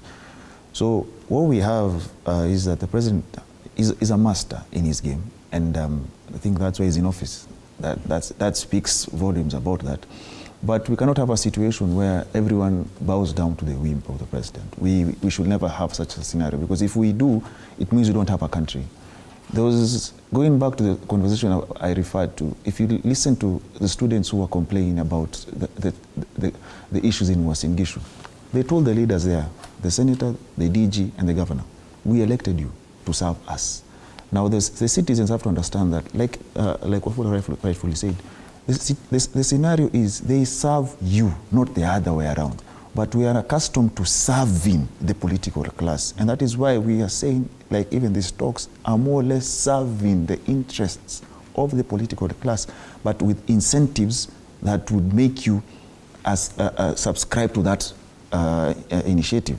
Now, at the end of the day, once you change your notion of how a leader should work, then we would be able, A, to vote better leaders, and B, have checks and balances, and we would avoid this scenario of capture, where even if one union has been captured, the rest can speak. Mm-hmm. We have a scenario where one has been taken, which is the most vibrant one, and the rest can't speak. You have a scenario. I don't think the media per se has been captured, because the media is always. We're still doing our job. Yeah, the media is always the government. Those in government are always talking, saying that the media is against them, mm-hmm. which the media and the government should never be in bed together. What happens to my access to information? So at the end of the day, I believe the churches need to rise to the occasion. Not all of them are captured, and we have to come up to a scenario where we stop dividing our country into Kenya Kwanza and Azimio. Mm-hmm. Look at yourself as Kenyan, so that you're able to internalize. Those who are in Mount Kenya today have been given promises the past couple of days. You need to internalize and ask yourself, as a Kenyan, take away your Kenya Kwanza voting. Ask yourself, whatever I'm being told, is it practical? Mm-hmm. Will it happen? Okay. How will you question that? You realize, the moment you do that, you detach yourself from that political inclination that you have, and you start using rationale, or you start asking yourself hard questions as to promises that you're being given. Then you'll come to understand some of these things you're being told are, by the way, roadside declarations that will never see the light of day. Mm-hmm. Some of them you're being lied to. So once that happens, then you rise to the occasion, and you'll be able to vote in better leaders next time. But if not, they say, if you elect a clown, accept a circus. So if not, the circus will continue for the next coming years. Okay. Now, you want to add to that? No, I just wanted to comment something on to what he's saying. I think young leaders and the way the political mosaic is being tailored is that I'm not even sure, from where I stand, that Gachagua will be Ruto's running mate in 2017. Mm-hmm. Because from where I sit and from the political noises that are already happening in UDA, in Kenya Kwanza, I'll force the president to go to Central for 5 days. Mm-hmm. Reason simply because, and they're not telling Kenyans, is because Mudavadi will be the running mate. Mm-hmm. He cannot be in a political cold for 20 years. There's this arithmetic that Ruto will be 10 years president, Gachagua 10 years president, Mudavadi will be a president after 20 years. It is not going to happen. And I think that is the fear that is there in UDA. Do you speak for Mudavadi? No, I'm not speaking for him, but that is the political reality. Because the issue here is so clear that when the president goes to Central and appease them with promissory notes, and the other day he was in Western Kenya, where our leaders were just clapping and nothing was left there. Actually, they were left with closed industries. Mumias and Nzoia closed. Mm-hmm. And then coming on the other side, I think the reality here is that if Mudavadi is not going to be the running mate of William Ruto in 2027, the Uhuru-Ruto scenario is playing itself. Because And that's why the people in Central must be given that promissory. So let's wait and see. And I always tell people the political circus in Kenya start playing in the next term. Okay, it's a very interesting conversation that you've introduced there about the prospects of Mudavadi being the next running mate for William Ruto. But we'll have to wait and see, and I'm sure that Or for that matter, even Raila's running mate. Even more interesting. But now, back to our discussion today, even as we talk about the performance of leaders. There seems to be a sense of disillusionment across board, especially with younger Kenyans. We're talking about issues to do with even university education. A situation where out of over 800,000 who qualify for admission or placement to tertiary institutions, not just universities, about 500,000 of them are no longer interested in those positions. It speaks to the national psyche, how younger Kenyans are thinking. Yet we have a lot, and coming from the last election, Kenyans went out and elected a lot of young members of the county assemblies and members of the National Assembly and even the Senate. And as we continue rating their performance, it is time to question that belief that when you elect a younger person, they actually help. Do you actually believe that it does? Because we've seen some of them very vocal, some of them taking very extreme positions, and some of them are actually the most noisy when it comes to the hardline stances with regard to these talks. You see, the sad reality is that most of these young people who get elected, they forget that they represent a very big constituency. You see, the young people have always had a problem getting elected because people say you're not ready. You guys still want to get, there was something under Uhuru's regime, you'd say he'd give all people because young people would steal money. You see, there's that notion, there's that bad notion. There are areas where you can't become a member of parliament if you haven't married. You get, so the young people have a lot of stereotypes against them. So those who get into office, they have to realize that their performance will help those who seek to be elected. But the sad reality is that majority of them have failed the young people because they get into those offices and they are only present during political optics. But when substance is needed, let's take, for example, if you're needed in the House to debate critical issues, they're never there. But they're very busy on social media showing us traveling outside the country, showing us how they launch funny stuff. But they fail to understand that the core mandate that they have in the House, they're never there. And that is why you have a situation where they get into office as youth, and then they change. I don't think they change. I think they get absorbed by what they find there, and their thinking changes. Now, it's very absurd when you tell me I am in the National Assembly as an MP, an arm of government, that I have gone to government to seek development, while appropriation happens in my house. What does that tell me as a person? You clearly don't understand your mandate. You clearly campaigned without knowing what you're going to do. So it's very unfortunate, but we really hope that they change tact and they change whatever they're doing, because if that is what we expect, then there is no point of them being there, most of them. And that's the future of leadership that we have. I remember the talk, because this thing did not just start with this term of the parliament. It started probably about a decade and a half ago, and probably with the Jubilee administration, it became full-blown, that we got more and more younger members, especially to the National Assembly, and the older, in fact, there was talk about the brilliant discussions at the Senate level and not necessarily the National Assembly. We're now seeing even younger leaders at the Senate. So both houses are composed of young people who even gauging their performance in the first 1 year of them being in parliament, you cannot really point out any brilliant legislation they've come up with. I think I remember the times of Martin Shikuku and seeing how vibrant politics and parliament was, almost like the Westminster. Our parliamentarians are more at Kettle House than in parliament, along Mudangari Drive, flashing money, enjoying and driving silk cars, as opposed to being in parliament representing people. And that's, I think, should go to the attention of the speaker of both the houses. That is, young MPs, if you want to find them, go to Kettle House. It is very absurd for such an happening, because for them, being elected is more of a job, an employment, as opposed to service to people.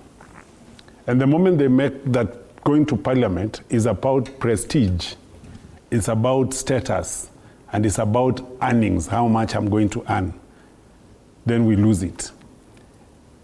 We want MPs or parliamentarians who are selfless.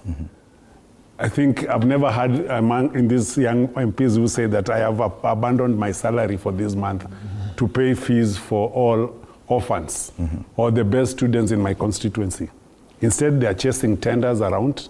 In fact, these young MPs, the reason why they are not performing and why they are so inclined to government is because of tenderpreneurship. Even some of them who have left ODM, these MPs are not crossing because of a political ideology. It is enterprise. It is business. Politics in this country is an enterprise.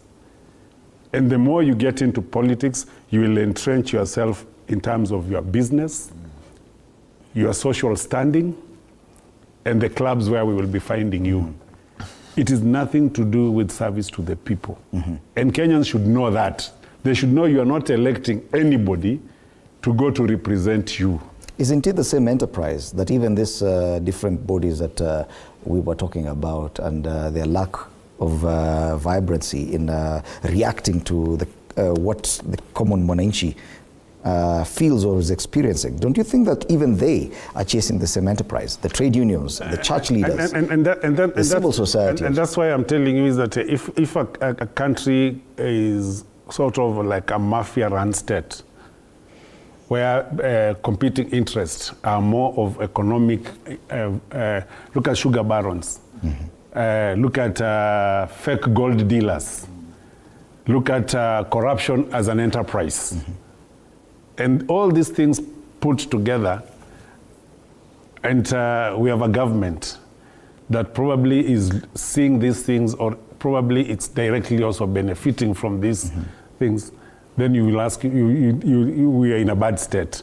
Because corruption in this country demeans human rights and undermines the rule of law. And even to see that somebody who has corrupted running for an elected seat, and we know very well that you are at ICC, you appeared in court, you have 5 lawyers because you have money, then the next thing you are running for an elective seat and you are elected. Okay. And speaking about the independence of the National Assembly, especially the National Assembly, this thing about young leaders, is it the biggest problem? Because Evans mentioned, looking back at the kind of politicians we had, Kiraito Murungi, Martha Karua, Martin Shikuku, people who stood for a certain political ideology and would not be moved because of a few shillings or other interests. Yet, because of the younger leaders, questions now are being raised about the independence of the legislature. Is it purely because of electing young people that are not really mature politically to stand for something? I wouldn't say that, because even those who have been there for a while are still the same. The problem is that those who get elected as young parliamentarians are meant to go there and be different. But they go there and become worse than those they found there. Because now they are young and they are fast and they are tech savvy, and plus as the president says, wakona network. The network yao inashika. So what they do, like you rightfully said, there are some businesses he has mentioned which are very lucrative. You want to have the flashiest of cars, the competition, who has the latest Land Cruiser, who has the latest G-Wagon, who has the latest this and that, who has the latest Range Rover. I saw a member of parliament, without mentioning names, telling us how he wants to buy the latest Range Rover. And that tells you what most of them are there for. It's for the razzmatazz, it's for the power, the access to power, so that they can have certain favors they need catered for. And that is what we're saying they are losing the plot. Because, okay, you will get that.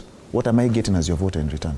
Because yes, I'm not saying don't make a living for yourself. It's fine, so long as it's a legit business. Do your business. But what about the core mandate I've given you? That is representation, oversight, and legislation. If you're not doing that, what basis do you have of calling yourself a member of parliament? Isn't it even more worrying when you see now that even the president is looking to entrench the CDF? With these same members of the National Assembly, that this thing that even the Supreme Court has pronounced itself on and said that no, this one defeats the spirit and letter of the Constitution. Now we're looking to change the Constitution to give these same national members of the National Assembly the Constituency Development Fund. Basically, that's institutionalized corruption. I mean, when you are going to give CDF to MPs as an inducement, you're sort of institutionalizing corruption, because it is a fact that some of these MPs will do nothing with that CDF in terms of checks and balances, accountability. So I think the young MPs, what needs to be done, and I think the other day I heard they have a caucus for so-called young parliamentarians. And I think they should take leave from people like Babu Owino. You see, some brand of student radicalism into national politics, and the relevance that it plays is that some of these young MPs cannot stand even against the system, because you choose either, if you took a loan, the bank will come after you. So what do? Play ball. Crossover from the opposition, come to this side, or we will deal with you in a better way, we know. So I think there's all these shenanigans about how our democracy is really weakened or compromised. But I think at the end of the day is that those who are able to stand, and I've seen some of them are able to stand on their feet and be able to just assert themselves, that we will not be shaken. I think that's where we need to see. But in a nutshell is that the young MPs have failed. The people who elected them. I think the people are seeing, as we have said, after 5 years. And I think there was a clause in the Constitution, I think you can recall your MP. No one has ever... We have never done that. I think we should. Yeah, I think nobody has ever done that, because when MP knows that signatures are being collected, for them to be recalled, including those who have crossed over, they have been told to seek for fresh mandate. They cannot. So I think it's where now they look at, and you see, the more closer you are to power, to the executive, the more closer you are to monies. Okay. Yes. What about the issue of political hygiene in the National Assembly? We've seen a lot of what we could call bad manners or bad behavior. People crossing the aisle.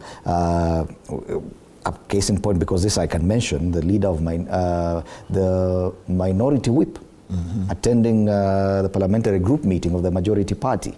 These are things that are happening in Parliament. The Speaker is aware of this. Yet we want to use these talks to handle that, to remedy that problem. A problem inside Parliament, can it really be sorted by discussions outside Parliament? You see, unless they are trying to put mechanism in that, if, for example, you, like you rightfully said, you leave your coalition or your party and start prescribing to the policies of a different party, you seek a fresh mandate. If that is what they are trying to do, that is well. But I believe it behooves anyone with sense for you to understand that if you went to a political party, let's say Party X, and you registered as a member, I believe every party has a constitution. You read that constitution before you actually went to register as a member. You actually understood what that political party subscribes to or what it believes. Now you win an election with that party, then you get into office, and then you decide, by the way, I want to join that other party. That talks about what you stand for. You stand for nothing. Like you rightfully said, most of these people understand that I need to make money. And now we are in the opposition. You know, the funny thing is that if Azimio actually won and Raila was president, the same people that you see are now fraternizing with the executive wouldn't be doing that. The same people who are now telling Raila, but you know what, you lost, accept and move on, were meant to be very high-ranking officials in his political party, including the minority whip you just mentioned. So this talks about the political hygiene, what we stand for. You know, there's that saying, if you don't stand for something, stand for anything. So it's more or less about their selfish interest. I've heard her say, please just let me maintain this seat. How will you maintain a minority whip seat while you're working with the other side? It doesn't make sense. And that is the problem that we have. It's more or less, people want positions. That is why when, for example, the other sad reality about the young people that we have is that when they're all together in a room, everybody wants to be the youth leader. That is the first hurdle.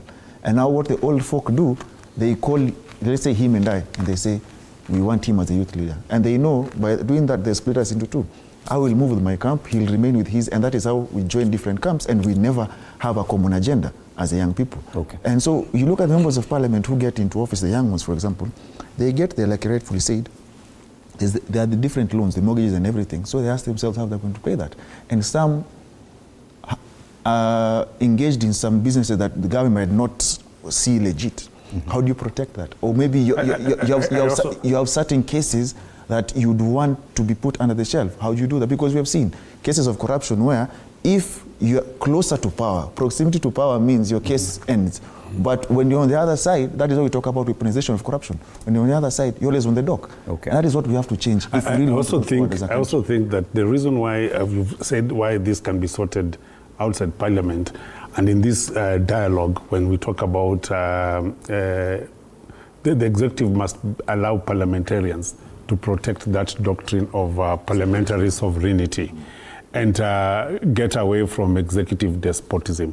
And you know, there's a lot of despotism in the executive, that political money that is being used on politicians to either cross over, to also control debates. And that's why when I listen when the opposition or whatever, the minority say that we no longer can debate in the floor of Parliament, and yet the other wing is saying that bring all your problems to Parliament.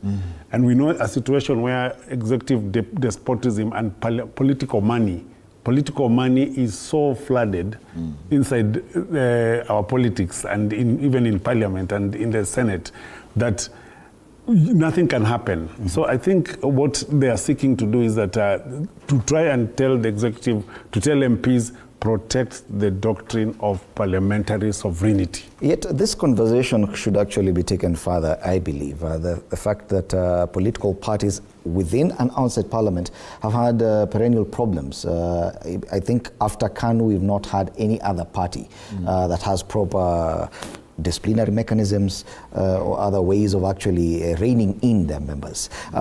If we may draw parallels with what is happening elsewhere on the continent, we've seen how parties behave in Uganda. The National Unity Party for Bobi Wine in Uganda, a young politician, the EFF of Julius Malema, and it was marking 10 years. This is a young leader that has risen to that rank. And you can actually see a sense or a level of political hygiene that has never been heard of in Kenya post-KANU. See, the difference is the names you've just given me, that is Malema and Bobi Wine, they all have an agenda. They have a common goal. They are political parties. The question is, the young people were elected, do they have an agenda? Or is the agenda to make money? If it is to make money, they will always jump ship once they get into office. You look at, like, for example, you just mentioned about the EFF 10 years. There are those members of EFF who I think are leaders in certain regions who are unable to bring their people to the stadium. They've actually been suspended from the party. So we need to have political hygiene in that. For example, let's say I'm in ODM and I have decided that I want a seat courtesy of ODM, and I've decided I want to be with Kenya Kwanza or UDA. The most honorable thing is for me to relinquish my seat and get a fresh mandate and be free to operate within UDA so that nobody mads my campaign or my tenure with things of, you know what, he went there to eat. If it is ideological, which it really is, it's all about money. If it is, then just leave the political party, seek a fresh mandate. But most of them understand that they won the seats courtesy of the territorial area that they were vying. Because we have to be honest in that our voting patterns are very territorial. This is an Azimio territory, Kenya Kwanza territory. So most of these people didn't get voted for because they were liked by the voters. Okay. It's because, you're in Baba's party, tick. In Ruto's party, tick. You ride on Raila's shadow. Because of time, I'll give you each about 45 seconds to give your final words. I'll start with you, Evans. I think on the ongoing dialogue, I think there must be goodwill, but as I said from the beginning, is that they're as dead as they have begun. They must be inclusive and properly inclusive, including people who are not political class. On the issue of Kome and the police there, I think he has a lot to do. I saw yesterday police killing each other. Police are underpaid, police are poorly housed. He has a lot of things to deal with in terms of ensuring the welfare of the police, as opposed to coming and making the statements he's made. And I think as a parting shot, I think there must be an independent investigation sanctioned by the Special Rapporteur on extrajudicial executions to unearth what actually happened. Okay, thank you. Evans? All I'll say is that for the bipartisan talks to actually yield any fruits, there has to be a lot of honesty, and it needs to be more people-centric as opposed to more of political interest. On the issue of Kome, I will just say, there's a saying that when success and incompetence meets, disaster is not far away. Mm-hmm. Okay. Thank you so much, Nurdin Kagai, advocate of the High Court, and Evans Wafula, political analyst, our panelists this morning. 1 year after August 9th, 2022, when we went to the polls to elect the leaders that we have currently, we're taking stock of their progress or otherwise. We'll be getting the feedback shortly with my colleague Limuki, and after that, I'll read the editorial comment by TV47.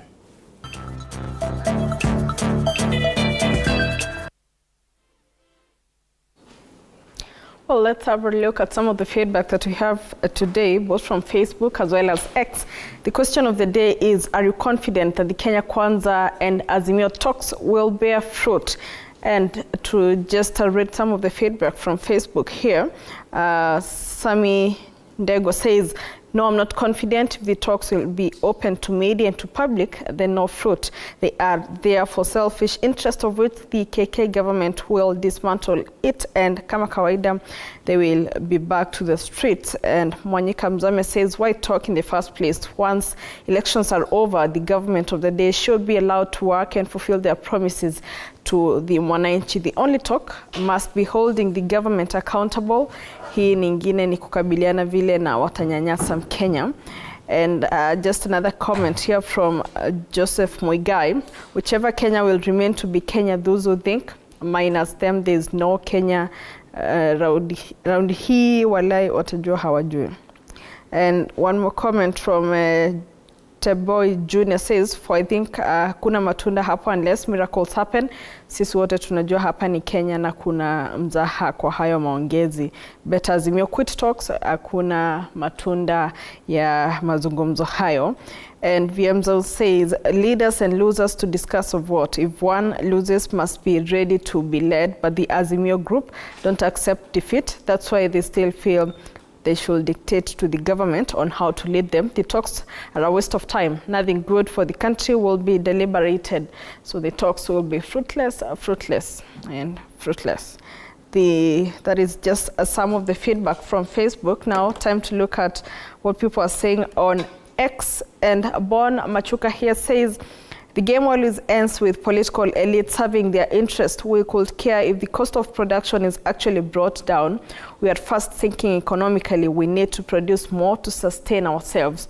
That needs to be the first agenda. We can't sustain ourselves. And finally, Mushira says, I doubt the cost of ugali is going down already. Soon sugar, Gorogoro is going at 100 and below here in Kakamega. That is just some of the feedback from our viewers concerning our question of the day, which is, are you confident that the Kenya Kwanza and Azimio talks will bear any fruit at this round? Of course, keep your feedback coming in at TV47 News on X, at TV47 Kenya on Facebook. The hashtag is Morning Cafe, and our SMS line 22047.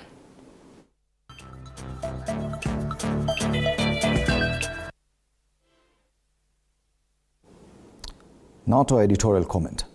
1 year has passed since the August 9, 2022 general elections in Kenya, and a promising window of opportunity has emerged for politicians to engage in dialogue, a crucial step towards resolving complex political issues.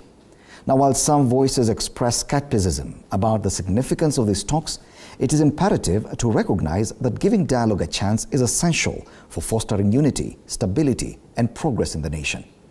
Dialogue has consistently proven to be a powerful tool for resolving conflict and finding common ground. By bringing politicians from different sides of the aisle together, it offers a prospect of transcending ideological differences and advancing the greater good of the country. The process of open, respectful communication allows for the exchange of diverse perspectives and encourages composure, ultimately leading to innovative and sustainable solutions. Now, the aftermath of a general election often leaves a nation divided along political lines.